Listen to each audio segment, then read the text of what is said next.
अब मैं इस अधिवेशन का कंक्लूडिंग स्पीच देने जा रहा हूं और इस कंक्लूडिंग स्पीच में जो विषय चर्चा करने के लिए रखे गए हैं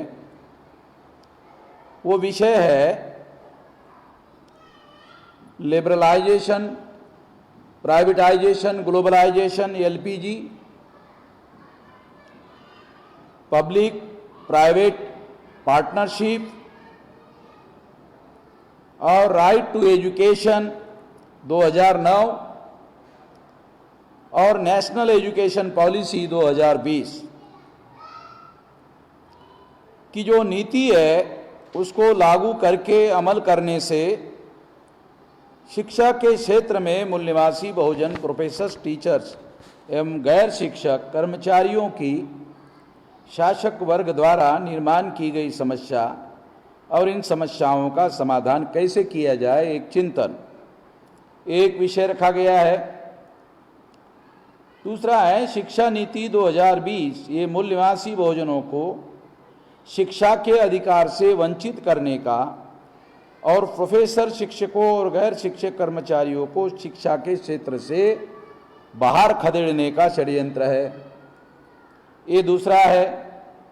तीसरा है शिक्षा नीति 2020 को निजी क्षेत्र का निजीकरण और व्यापारीकरण करके मूल निवासी बहुजनों को शिक्षा से वंचित रखकर दीर्घकाल तक गुलाम बनाने का शासक वर्ग का षड्यंत्र है।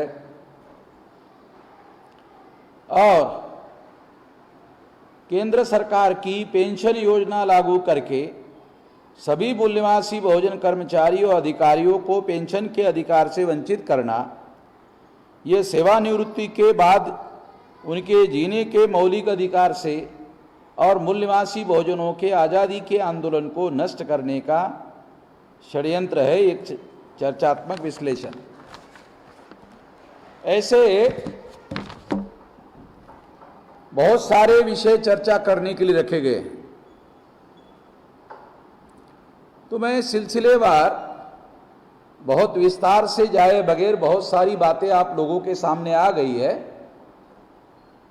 अभी मैं कंक्लूडिंग में संक्षिप्त में कुछ बातें आप लोगों के सामने रखना चाहता हूं। सबसे पहली बात तो ये है कि आज गुरु नानक जी का 551वां जन्मदिवस है। उस जन्मदिवस की आप सभी लोगों को शुभकामनाएं देना चाहता हूं और विषय वस्तु पर आपको अपनी कुछ बातें बताना चाहता हूं। सबसे पहले जो लिबरलाइजेशन, प्राइवेटाइजेशन, ग्लोबलाइजेशन है, जिसे हम लोग भूमंडलीकरण, निजीकरण और उदारीकरण कहते हैं, उसके बारे में कुछ बातें आप लोगों को बताना चाहता हूं, क्योंकि ये बातें बताने से बातें समझ में आ सकती है। भूमंडलीकरण का मतलब ये है कि दुनिया के पास जो टेक्नोलॉजी है और दुनिया के पास जो व्यवस्थापन की कुशलता है, हुनर है, और दुनिया के पास में जो पूंजी है, ये तीनों बातें हमारे पास, हमारे देश के पास नहीं है। ये माना गया है कि ये हमारे पास नहीं है। यदि ये बातें हमारे पास आती है, व्यवस्थापन का हुनर, जैसे IBM कंपनी है अमेरिका में, 10-15 लाख लोगों को नौकरी है। तो भारत सरकार में रेल विभाग है, उनके 10-15 लाख कर्मचारी हैं, सारे देश का विभाग है। और एक अमेरिका में कंपनी है IBM कंपनी, उसके पास अपने एक कंपनी के 10-15 लाख कर्मचारी है। अब इतनी बड़ी कर्मचारियों की कंपनी, उसके पास कितना बड़ा मैनेजमेंट का हुनर होना होगा, तभी जाकर ये इतना बड़ा काम वो कर सकते हैं। तो उनके पास बहुत बड़े पैमाने पर मैनेजमेंट का, व्यवस्थापन का हुनर है।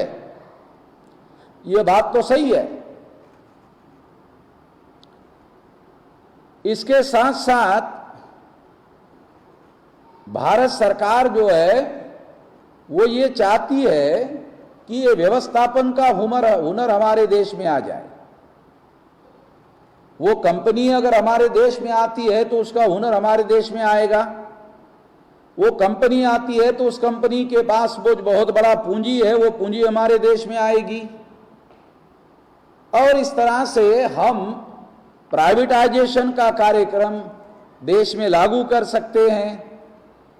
और उसके लिए भारत सरकार के द्वारा लिबरलाइजेशन का भी कार्यक्रम चलाया जा रहा है। ये जो प्राइवेटाइजेशन का कार्यक्रम है, ये गवर्नमेंट सेक्टर का प्राइवेटाइजेशन चल रहा है। और इस प्राइवेटाइजेशन के अंतर्गत आउटसोर्सिंग के द्वारा लोगों की नौकरियों में भर्ती की जा रही है। चूंकि प्राइवेटाइजेशन में रिजर्वेशन लागू नहीं है, इसलिए आउटसोर्सिंग में भी हमारे लोगों को रोजगार मिलने की संभावना नहीं है। तो विदेश से व्यवस्थापन का हुनर आएगा, ये माना गया है भूमंडलीकरण में। भूमंडलीकरण में पूंजी आएगी, ये माना गया। भूमंडलीकरण में दुनिया की बेहतरीन टेक्नोलॉजी आएगी, ये माना गया। और उसके साथ हमारे देश का विकास होगा, ये मानकर ये भूमंडलीकरण की पॉलिसी बनाई गई है। और इसके लिए वो लोग भारत में आ जाए, इसके लिए कई प्रकार की नीतियां बनाई गई है। और ये कई प्रकार की जो नीतियां बनाई गई है उसमें लेबर के कानूनों को अभी अभी भारत सरकार ने, नरेंद्र मोदी ने लगभग 27 कानूनों को केवल 4 कानूनों में रूपांतरित कर दिया। और बहुत सारे कानून जो है खत्म कर दिए जो लेबर लोगों के हक में, लेबर लोगों के फायदे में थे। तो ऐसे बहुत सारे लेबर लोगों के हक और हित में जो कानून थे वो नष्ट कर दिए गए, खत्म कर दिए गए। इसको लिबरलाइजेशन यानी उदारीकरण कहा गया है। तो ये उदारीकरण जो है वो उद्योगपतियों के फेवर में है, उद्योगपतियों के फायदे में है। अभी अडानी का उदाहरण ले लो, गुजरात का। उसकी नरेंद्र मोदी की सरकार आने के बाद 6 साल में 183 गुना संपत्ति में इजाफा हुआ। टाइम्स 183 टाइम्स उसके संपत्ति में इजाफा हुआ। तो इस तरह से इतने बड़े पैमाने पर, और अंबानी की संपत्ति में इतना बड़ा इजाफा हुआ कि वो दुनिया के टॉप 10 लोगों के लिस्ट में आ गए। एकाएक ऐसा लॉकडाउन के दौरान हो गया। 5-6 साल के अंदर जो प्रयास किया गया वो सारे प्रयास का परिणाम ये हमारे सामने दिखाई दे रहा है। जब गवर्नमेंट सेक्टर का और पब्लिक अंडरटेकिंग सेक्टर का प्राइवेटाइजेशन होता है तो रिजर्वेशन खत्म हो जाता है। और प्रोफेशनल एजुकेशन में हमारे लोगों का जो रिजर्वेशन है वो खत्म हो जाता है। उसके लिए फीस दिए बगैर कोई एडमिशन उपलब्ध नहीं होता है। और जब हमारे लोगों की आर्थिक स्थिति का अध्ययन करो तो पता चलेगा कि मिनिमम 6 रुपया प्रति व्यक्ति प्रतिदिन और मैक्सिमम 20 रुपया प्रति व्यक्ति प्रतिदिन जिनका इनकम है, वो लोग प्राइवेट एजुकेशन में, प्रोफेशनल एजुकेशन में तो बहुत दूर की बात है, अपने बच्चों को प्राइमरी एजुकेशन में पढ़ने के लिए नहीं भेज सकते। क्योंकि उनके बच्चों को स्कूल में भेजने के लिए जो कपड़े दिए जाने चाहिए वो कपड़े देने के लिए भी उनकी स्थिति नहीं है। तो इतनी भयंकर परिस्थिति है। और इसके बावजूद भी लिबरलाइजेशन, प्राइवेटाइजेशन कार्यक्रम जो है बहुत बड़े पैमाने पर लागू किया जा रहा है। अब प्राइवेटाइजेशन का कार्यक्रम खेतीबाड़ी में भी लागू करने के लिए नरेंद्र मोदी ने किसानों की कारपोरेटर, किसानों का खेती का निगमीकरण, कारपोरेटीकरण करने का, यानी उद्योगपतियों को जो किसान अपनी जमीन ठीक से चला नहीं पाएंगे और विकसित नहीं कर पाएंगे, उनको उद्योगपतियों के साथ मिलकर ये सारा करने की योजना के तहत ये सारा प्लान बनाया गया है, ये योजना बनाई गई है और ये कानून बनाया गया है। तो इसका मतलब ये है कि कल तक किसान लोग ऐसा मानते थे कि उनके यहाँ प्राइवेटाइजेशन लागू नहीं किया जाएगा, मगर उनके यहाँ भी लागू किया गया है। ये सारा का सारा षड्यंत्र जो है इस देश में चल रहा है। और जब लॉकडाउन लागू किया गया, ये लॉकडाउन के दौरान किया गया है। लॉकडाउन के दौरान खास तौर पर जो न्यू एजुकेशन पॉलिसी है, ये न्यू एजुकेशन पॉलिसी लॉकडाउन के दौरान लागू की गई। और न्यू एजुकेशन पॉलिसी ये सेंट्रल गवर्नमेंट के द्वारा बनाई गई पॉलिसी है। नरेंद्र मोदी की सरकार 2014 में आई। 2014 में उन्होंने एजुकेशन पॉलिसी नहीं बनाई, 2015 में नहीं बनाई, 2016 में नहीं, 17 में नहीं, 18 में नहीं, और इस तरह से 2020 में न्यू एजुकेशन पॉलिसी का ड्राफ्ट आया और वो भी लॉकडाउन के दौरान उसे घोषित किया गया। और आश्चर्यजनक बात है कि जो एजुकेशन है वो कॉन्करेंट लिस्ट है, भारत की संविधान के अनुसार कॉन्करेंट लिस्ट है। कॉन्करेंट लिस्ट का मतलब है सेंट्रल गवर्नमेंट का भी सब्जेक्ट है और स्टेट गवर्नमेंट का भी सब्जेक्ट है, अकेले सेंट्रल गवर्नमेंट का सब्जेक्ट नहीं है। तो सेंट्रल गवर्नमेंट को न्यू एजुकेशन पॉलिसी लागू करने के पहले देश के सारे राज्यों के साथ सलाह मशवरा करके ये पॉलिसी बनाई जानी चाहिए, मगर सेंट्रल गवर्नमेंट ने ये सेंट्रलाइज तरीके से ये पॉलिसी बनाई है। और राज्यों की सहमति लेने के लिए जो मुख्यमंत्रियों की या राज्यों की मीटिंगें होनी चाहिए, वो मीटिंग हुई है, ऐसा कोई उदाहरण दिखाई नहीं देता। आरएसएस के सरसंघ चालक ने कहा कि लॉकडाउन हमारे लिए एक अवसर है। निश्चित रूप से यह अवसर है, क्योंकि लॉकडाउन के दौरान जब यह पॉलिसी लागू की गई तो लोग अगर इसका विरोध करना चाहते हैं, प्रोटेस्ट करना चाहते हैं और सारे देश भर में चर्चा करना चाहते हैं, तो सब कुछ ओपन हो गया है। मगर संगठनों को अपना कार्यक्रम करने की अनुमति नहीं दी जा रही है। बिहार में चुनाव भी करवाया गया और लाखों लोगों की मीटिंग भी करने दी गई,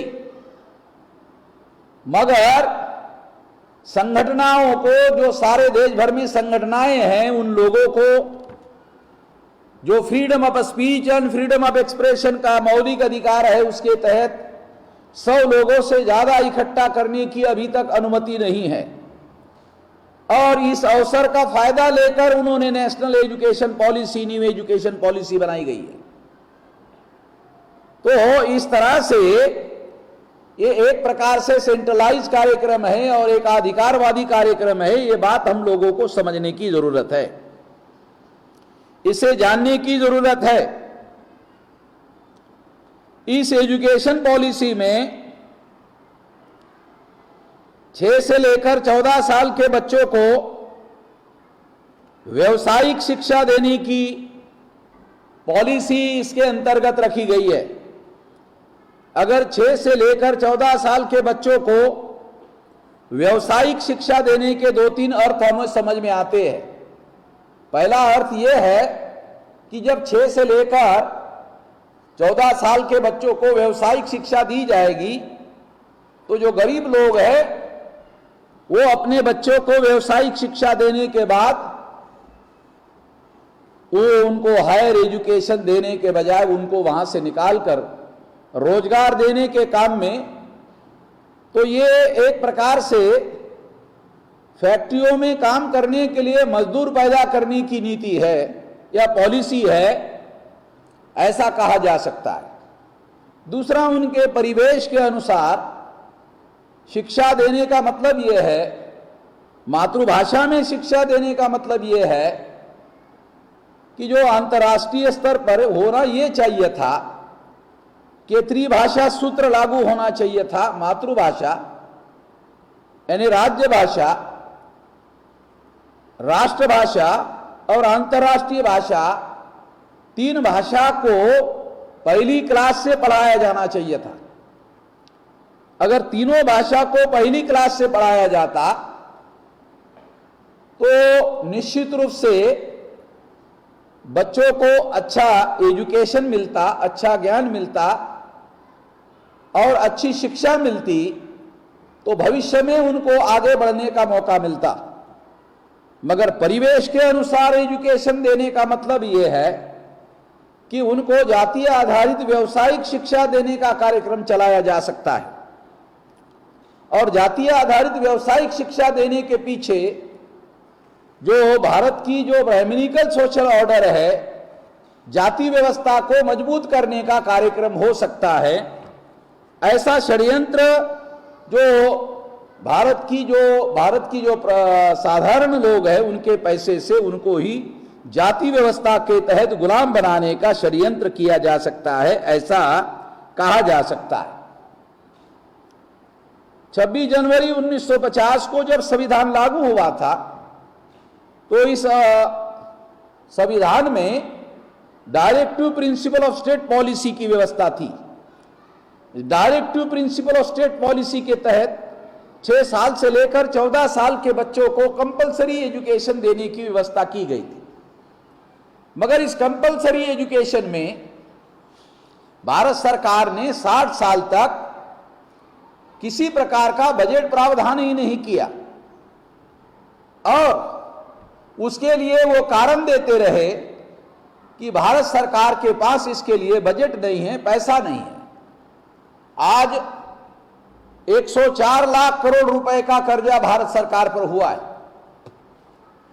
104 लाख करोड़ का बजट, 104 लाख करोड़ का कर्जा हुआ है, मगर एजुकेशन देने के लिए कर्जा नहीं लिया गया है। स्वास्थ्य का प्राइवेटाइजेशन किया गया है, हेल्थ केयर का प्राइवेटाइजेशन किया गया है, एजुकेशन का प्राइवेटाइजेशन किया गया है।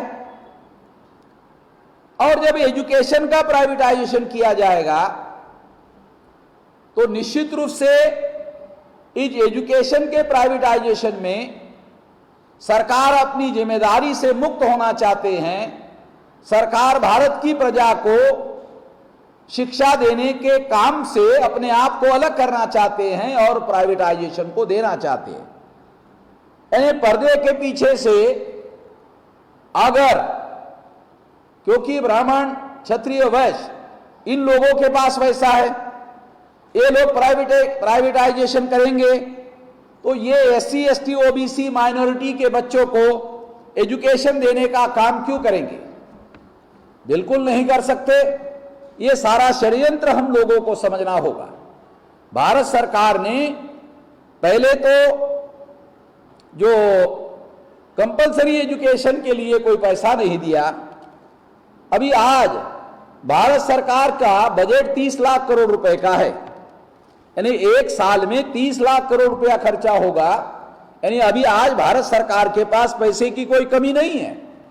जब भारत सरकार के पास पैसे की कोई कमी नहीं है, इसके बावजूद भी भारत सरकार ने राइट टू एजुकेशन पॉलिसी बनाई, मगर उसके लिए एक नए पैसे का बजट प्रावधान नहीं किया।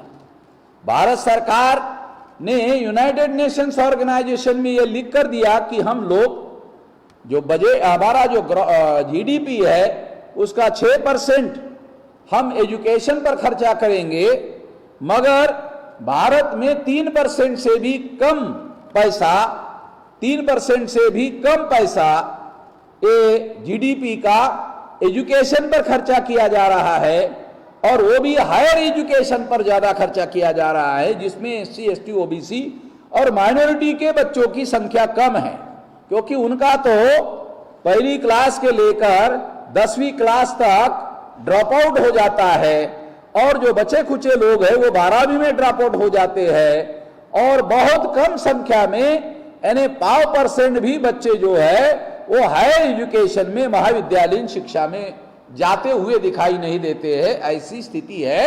तो जो हायर एजुकेशन पर है उस पर ज्यादा खर्चा किया जाता है। इसका मतलब है वो हमारे बच्चों के लिए एजुकेशन के लिए कोई व्यवस्था नहीं की जा रही है, बजट नहीं दिया जा रहा है।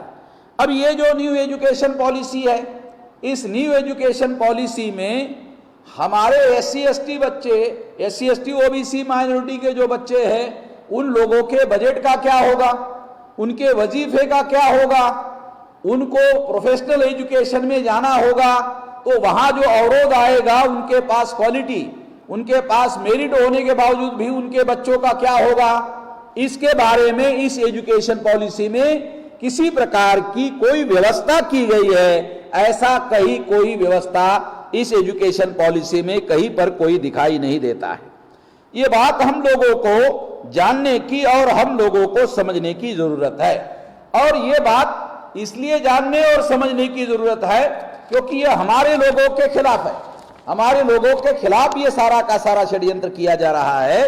ये बात साथियों हम लोगों को समझने की जरूरत है। जब पहली क्लास से लेकर महाविद्यालयीन शिक्षा और रिसर्च एजुकेशन, PhD एजुकेशन जब सारा प्राइवेटाइजेशन हो जाएगा तो उसमें केवल हमारे लोगों को एडमिशन का ही समस्या नहीं होगी,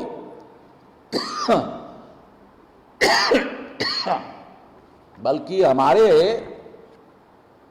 लोगों को जो जॉब के तौर पर टीचर लोगों को लेने का मामला आएगा, तो टीचर लोगों को लेने का भी मामला वहां नहीं लिया जाएगा। तो इसका मतलब है ये हमारे जॉब के लिए भी, हमारे रिप्रेजेंटेशन के लिए भी संकट खड़ा किया जा रहा है। और लिबरलाइजेशन, प्राइवेटाइजेशन, ग्लोबलाइजेशन लागू करके हमारे प्रतिनिधित्व का भी अधिकार समाप्त किया जा रहा है। ये सारी बातें हम लोगों को दिखाई दे रही है। ये सारा षड्यंत्र हम लोगों के खिलाफ किया गया है। ये सारी की सारी योजना हमारे खिलाफ की गई है। और हमारे लोगों को ये जो संगठन का आज अधिवेशन है, इस अधिवेशन के द्वारा मैं कुछ बातें आप लोगों को बताना चाहता हूं। एक और भी बात है, जैसे पेंशन है। एक तो हमारे लोगों को आउटसोर्सिंग के तहत कोई जॉब मिलने वाला नहीं है। ये प्राइवेट एजेंसियां हैं जिनके द्वारा भर्ती की जाती है। अभी एक नया उदाहरण आया है महाराष्ट्र में। महाराष्ट्र का deputy CM Ajit Pawar lift में बैठा तो लिफ्ट मैन को पूछा कि आपको सैलरी कितनी मिलती है, तो उन्होंने कहा 8,000 रुपया। तो वो फाइनेंस मिनिस्टर है, उसने कहा हम तो 20,000 रुपये आपको दे रहे हैं, आपको 8,000 कैसे मिलता है? कहा कि 8,000 मिलता है।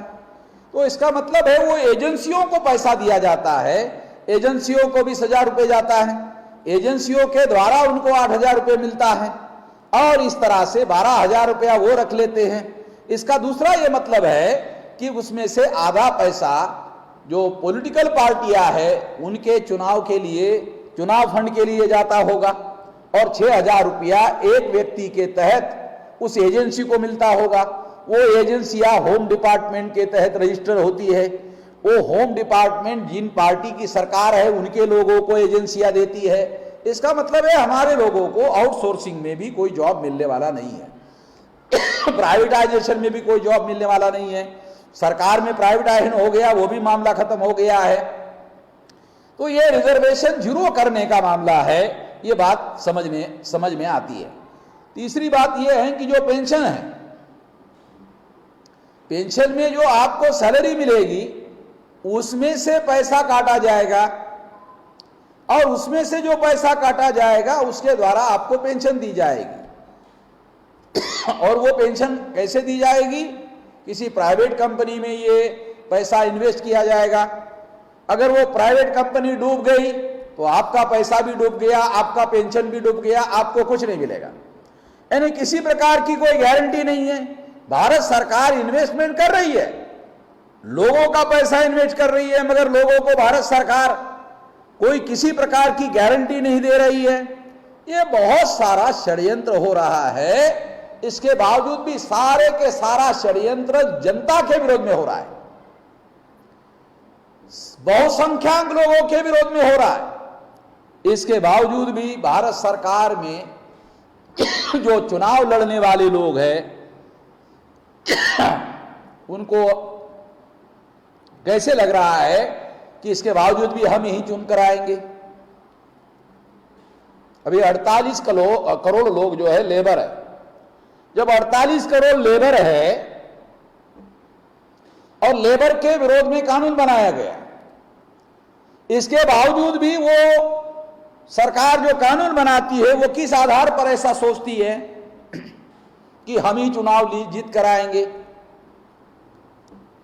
क्योंकि उनको ये मालूम है कि ईवीएम मशीन के द्वारा हम ही चुनाव जीतने वाले हैं, और ऐसा हो रहा है क्योंकि ईवीएम मशीन के द्वारा फ्री, फेयर एंड ट्रांसपेरेंट चुनाव नहीं हो सकता, ऐसा 8 अक्टूबर 2013 को सुप्रीम कोर्ट ने ऑर्डर किया। अब ये जो ऑर्डर किया गया है, ये ऑर्डर सुप्रीम कोर्ट के द्वारा किया हुआ ऑर्डर है, और अगर ये ऑर्डर सुप्रीम कोर्ट के द्वारा किया गया है तो निश्चित रूप से ये जो ऑर्डर है ये सिद्ध करता है कि ईवीएम मशीन के द्वारा फ्री, फेयर एंड ट्रांसपेरेंट चुनाव नहीं किया जा सकता। इसका दूसरा मतलब यह है कि आपके वोटों की चोरी हो रही है और मनमानी तरीके से ईवीएम मशीन के अंदर जाने के बाद वो अपने हिसाब से वोट ट्रांसफर कर रहे हैं, और वो लोग ही खुद निर्धारित कर रहे हैं चुनाव आयोग के माध्यम से, प्रशासन के माध्यम से, कानून बनाकर संसद के माध्यम से, और जुडिशरी के द्वारा जो फैसले हो रहे हैं उन फैसलों की वजह से भी कई समस्याएं ईवीएम के द्वारा आ रही है, और ये सारे संकट होने की वजह से ईवीएम के द्वारा उनको ऐसा लगता है कि हर हालत में हम ही चुनाव जीतेंगे। इसलिए आने वाले समय में हमें प्रोटान के शिक्षकों को यह कहना चाहता हूं कि सारे देश भर में जो हमारी समस्याएं पैदा हो रही है और उन समस्याओं का समाधान नहीं हो रहा है और समस्याएं और ज्यादा उग्र हो रही है, उसके लिए ईवीएम मशीन जिम्मेदार है। इसलिए ईवीएम मशीन के विरोध में सारे देश भर में लोगों को जागरण करने की जरूरत है। घर के बाहर निकलना होगा, बस्तियों में जाकर ईवीएम मशीन के विरोध में लोगों को तैयार करना होगा,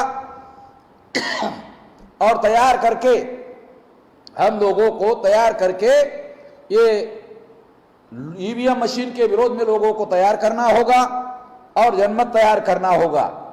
ये करने के लिए हम लोगों को राष्ट्रीय स्तर पर बड़ा संगठन प्रोटान के द्वारा खड़ा करना है। ये करने के लिए आप लोग अपने आप को तैयार करोगे, राष्ट्रीय स्तर की शक्ति निर्माण होगी, राष्ट्रीय शक्ति का उपयोग और प्रयोग करेंगे, तब जाकर समाधान होगा, ऐसा मैं मानता हूं। आप लोगों ने मेरी बात ध्यान से सुनी, इसके लिए आभार, धन्यवाद।